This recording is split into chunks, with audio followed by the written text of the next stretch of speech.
ನನ್ನ ಹೆಸರು ಸಮರ್ ಸಾಳುಂಕೆ. ನಾನು 8ನೇ ತರಗತಿಯಲ್ಲಿ ಓದುತ್ತಿದ್ದೇನೆ. ನನ್ನ ಹೆಸರು ನಂದಿನಿ ಪೂಜಾರಿ. ನಾನು 10ನೇ ತರಗತಿಯಲ್ಲಿ ಓದುತ್ತಿದ್ದೇನೆ. ನನ್ನ ಹೆಸರು ಗಂಗುಬಾಯಿ ಕೋಮರ್. ನಾನು 9ನೇ ತರಗತಿಯಲ್ಲಿ ಓದುತ್ತಿದ್ದೇನೆ.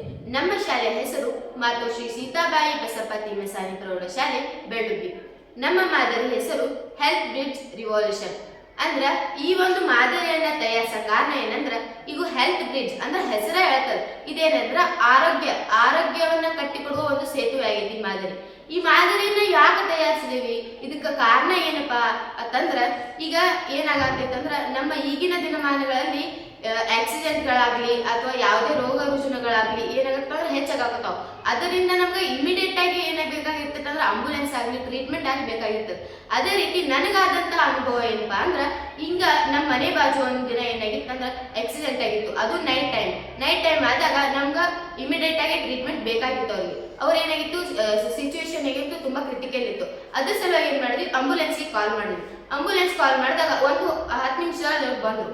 ಅವ್ರು ಬಂದಾದ್ಮೇಲೆ ನಮ್ಮ ಒಂದು ಡಿಸ್ಟಿಕ್ ಯಾವ್ದಪ್ಪ ಅಂದ್ರೆ ವಿಜಯಪುರ.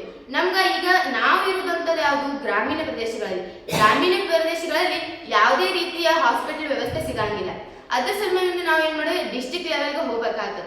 ಅವಾಗ ಹೋದಾಗ ನಮ್ಗೇನು ಅಲ್ಲಿದ ಬಗ್ಗೆ ಏನು ಅಷ್ಟು ಅರಿವಿರಂಗಿಲ್ಲ. ಯಾಕಂದ್ರೆ ಗ್ರಾಮದ ಜನರಿಗೆ ಏನಾಗಿರ್ತದ ತಮ್ಮ ಸುತ್ತಮುತ್ತಲಿಂದ ಅಷ್ಟೇ ಗೊತ್ತಿರ್ತದೆ. ಅಲ್ಲಿ ಹೋದಾಗ ಏನಾಯ್ತು, ಅವರು ಹಾಸ್ಪಿಟ್ಲ್ಗೆ ಹೋದ್ರು.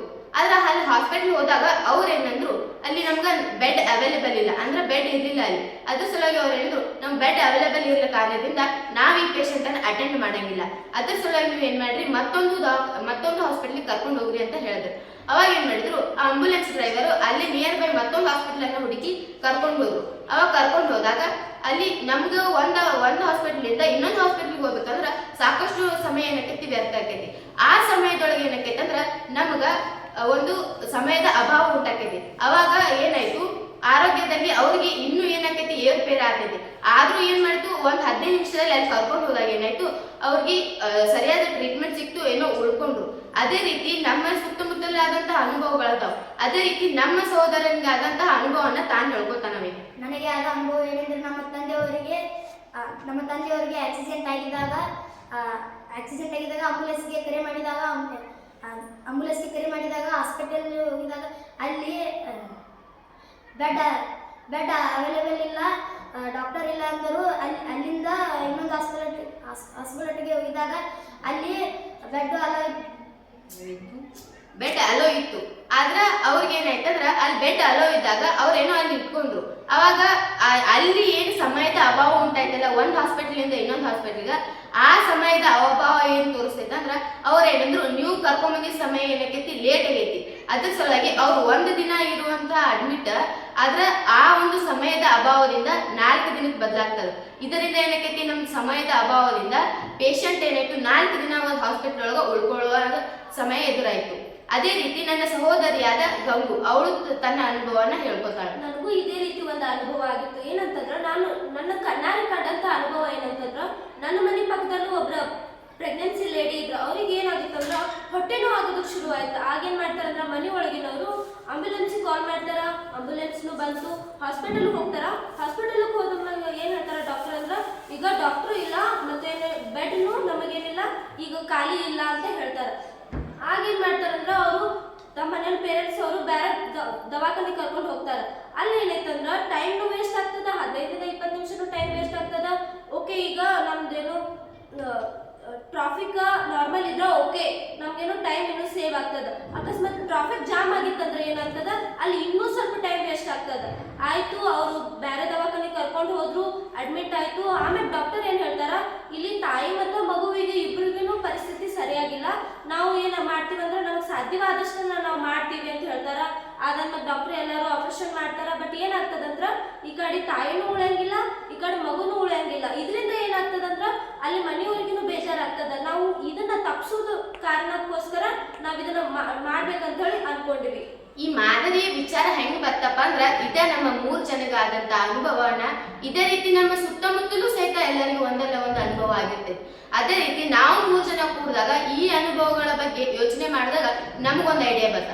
ಅದೇ ಏನಪ್ಪಾ ಅಂದ್ರ ಈ ಹೆಲ್ತ್ ಬ್ರಿಡ್ಜ್ ರಿವಾಲ್ಯೂಷನ್ ಅಂದ್ರ ಇದು ಏನಪ್ಪಾ ಅಂದ್ರ, ಈಗ ನಾವು ನಮ್ಮ ಡಿಸ್ಟಿಕ್ಕಿಗೆ ಏನ್ ಮಾಡ್ಬೇಕಂದ್ರ ಪ್ರತಿಯೊಂದು ಹಾಸ್ಪಿಟ್ಲಿಗೆ ಹೋಗ್ಬೇಕು. ಆ ಹಾಸ್ಪಿಟಲ್ ಇದೊಂದು ಆ್ಯಪ್ ತರ ಇದ್ದಂಗೆ. ಈ ಆ್ಯಪ್ ಅನ್ನ ಹೆಂಗ್ ಯೂಸ್ ಮಾಡೋದು ಅಂದ್ರೆ ಪ್ರತಿಯೊಂದು ಒಂದು ಮಲ್ಟಿ ಸ್ಪೆಷಾಲಿಟಿ ಹಾಸ್ಪಿಟಲ್ಗೆ ಹೋಗ್ಬೇಕು ಡಿಸ್ಟಿಕ್ಗಳಿಗೆ.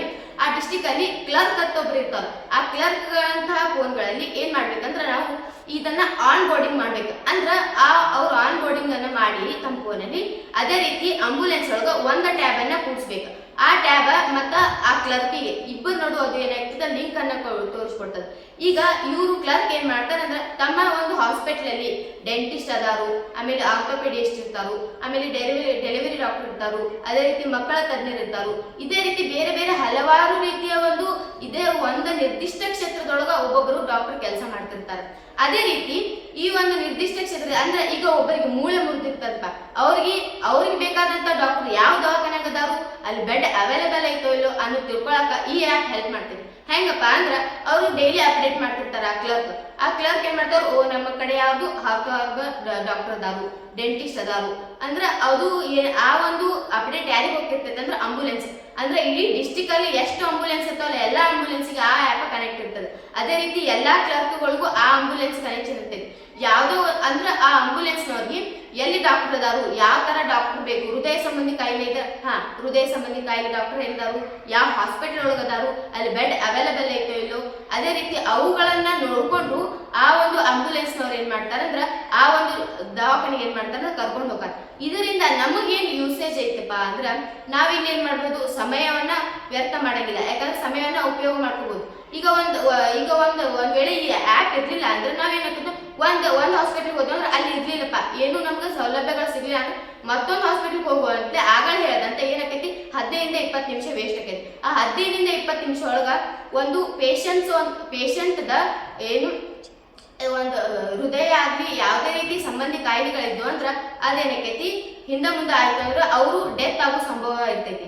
ಅದೇ ರೀತಿ ಅದ್ರ ಸಲುವಾಗಿ ಅದನ್ನ ತಪ್ಪಿಸ್ಕೊಳಕ ಮತ್ತ ಸಮಯವನ್ನ ಉಪಯೋಗ ಮಾಡ್ಕೊಳಕ ಮತ್ತ ಪೇಷಂಟ್ ಒಂದು ಆರೋಗ್ಯವನ್ನ ಕಾಪಾಡ್ಲಕ ನಾವೊಂದು ಈ ಮಾದರಿಯನ್ನ ತಯಾರಿಸಿದ್ವಿ.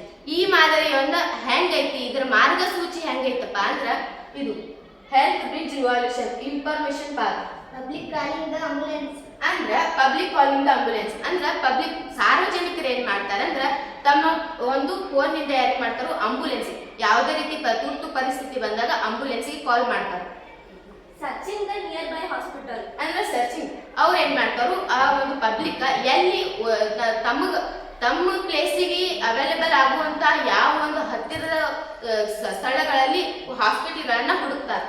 Sending request to attend the case for nearby ambulance ಅಂದ್ರ ಏನ್ ಮಾಡ್ತಾರ, ಯಾವ್ದು ನಿಯರ್ ಬೈ ಆಂಬುಲೆನ್ಸ್ ಇರ್ತೈತಲ್ಲ ಅವ್ರು ಏನ್ ಮಾಡ್ತಾರ ಅಂದ್ರ ಒಂದು ರಿಕ್ವೆಸ್ಟ್ ಅನ್ನ ಕಳಿಸ್ತಾರೆ. ಹಿಂಗ ನಮ್ಗೆ ತುರ್ತು ಪರಿಸ್ಥಿತಿ ಐತಿ, ಇಮಿಡಿಯೇಟ್ ಆಗಿ ಟ್ರೀಟ್ಮೆಂಟ್ ಬೇಕಾಗೈತಿ, ನಾವು ಒಂದು ಸ್ಥಳದಿಂದ ಮತ್ತು ಮಲ್ಟಿ ಸ್ಪೆಷಾಲಿಟಿ ಹಾಸ್ಪಿಟಲ್ಗೆ ಹೋಗ್ಬೇಕಾಗೈತಿ, ಅದ್ರ ಸಲುವಾಗಿ ಏನ್ ಮಾಡ್ಬೇಕಂದ್ರೆ ನಮ್ಗ ಈಗ ಒಂದು ಕೇಸ್ ಎದುರೈತಿ, ಅದ್ರ ಸಲುವಾಗಿ ಆಂಬುಲೆನ್ಸ್ ಬೇಕಾಗಿತ್ತು ಅನ್ನೋ ಒಂದು ರಿಕ್ವೆಸ್ಟ್ ಅನ್ನ ಕಳಿಸ್ತಾರೆ.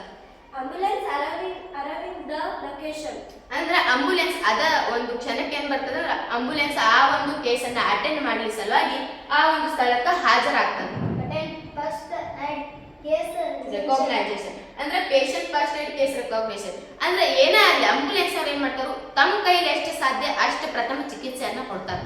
ಅಷ್ಟಾದ್ಮೇಲೆ ಅವ್ರು ಏನ್ ಮಾಡ್ತಾರೆ ಮುಂದೆ ಕರ್ಕೊಂಡು ಹೋಗ್ತಾರೆ. Platform suggesting the request in the fastest possible route to ambulance and also prioritizing the hospitals available for the current situation. ಅಂದ್ರ ಈ ಒಂದು ಆ್ಯಪ್ ಹೆಂಗೆ ಮಾರ್ಗಸೂಚಿ ಕೊಡ್ತದಂದ್ರ ಎಲ್ಲಿ ಕರೆಂಟ್ ಅಂದ್ರೆ ನಮ್ಮ ಈಗ ಪ್ರಸ್ತುತ ಒಂದು ಸಮಯದಲ್ಲಿ ಎಲ್ಲಿ ಹಾಸ್ಪಿಟಲ್ನಾಗ ಯಾವ್ದು ಅವೈಲೇಬಲ್ ಅದಾವು, ಎಲ್ಲಿ ಡಾಕ್ಟರ್ ಅದಾರು, ನಮಗ್ ಬೇಕಾದಂತ ಡಾಕ್ಟರ್ ಅದಾರೋ ಇಲ್ಲೋ ತಿಳ್ಕೊಬೇಕು ಮೊದಲು. ಈಗ ಒಂದೊಂದು ಟೈಮ್ನಾಗ ಡಾಕ್ಟರ್ ಇರ್ತಾರೆ ಆದ್ರೆ ಅವ್ರು ನಾರ್ಮಲ್ ಡಾಕ್ಟರ್ ಇಲ್ಲ, ನಮಗ್ ಬೇಕಾಗಿರೋದು ಅದು ಸ್ಪೆಷಲಿಸ್ಟ್ ಡಾಕ್ಟರ್ ಬೇಕಾಗಿರ್ತಾರೆ. ಈಗ ಹೃದಯ ಸಂಬಂಧಿ ಕಾಯಿಲೆ ಆಗಿರ್ತದವ ಅಲ್ಲಿ ಒಂದ್ ವೇಳೆ ಡೆಂಟಿಸ್ಟ್ ಇದ್ರೆ ನಮಗದು ಉಪಯೋಗ ಇಲ್ಲ. ಅದೇ ರೀತಿ ನಮಗೆ ಯಾವ ರೀತಿ ಡಾಕ್ಟರ್ ಬೇಕಲ್ಲ ಆ ರೀತಿಯನ್ನ ಡಾಕ್ಟರ್ನ ಆಯ್ಕೆ ಮಾಡ್ಕೊಳಕ ಇದೊಂದು ಆ್ಯಪ್ ಯೂಸ್ ಆಗಿದೆ. ಈಗ ಹೆಂಗೆ ನಾವು ಮೀಶೋದಲ್ಲಿ ಅಥವಾ ಯಾವುದೇ ಬೇರೆ ಫ್ಲಿಪ್ಕಾರ್ಟ್ಗಳಲ್ಲಿ ನಮ್ಗೆ ಯಾವ್ದು ಬೇಕೋ ಅದನ್ನ ಆರ್ಡರ್ ಮಾಡಿ ತರಿಸ್ಕೊತೀವಿ, ಅದೇ ರೀತಿ ಇಲ್ಲಿ ಸಹಿತ ನಾವು ಏನ್ ಮಾಡೋದು ನಮಗೆ ಯಾವ ಡಾಕ್ಟರ್ ಬೇಕೋ ಅವ್ರಿಗೆ ಏನ್ ಮಾಡೋದು ಈ ರಿಕ್ವೆಸ್ಟ್ ಅನ್ನ ಕಳ್ಸೋದು. ಅವಾಗ ಅವ್ರು ಅಟೆಂಡ್ ಮಾಡ್ತಾರೋ, ನಾವು ಅಲ್ಲಿ ಹೋಗೋ ಸಂದರ್ಭದಲ್ಲಿ ನಮ್ಗೆ ಏನಾಗ್ತಾರೆ ಅಂದ್ರೆ ಅವ್ರು ಸಡನ್ ಆಗಿ ಏನ್ ಮಾಡ್ತಾರೋ ನಮ್ಗೆ ಅಟೆಂಡ್ ಮಾಡ್ತಾರೋ, ಮತ್ತೆ ನಮ್ಗೆ ಅವಾಗ ಏನಕ್ಕೈತಿ ಸಮಯದ ಅಭಾವ ಉಂಟಾಗಂಗಿಲ್ಲ, ಮತ್ತೆ ಪೇಷಂಟ್ಸ್ ಆರೋಗ್ಯಕ್ಕೆ ಹಾನಿ ಆಗಂಗಿಲ್ಲ.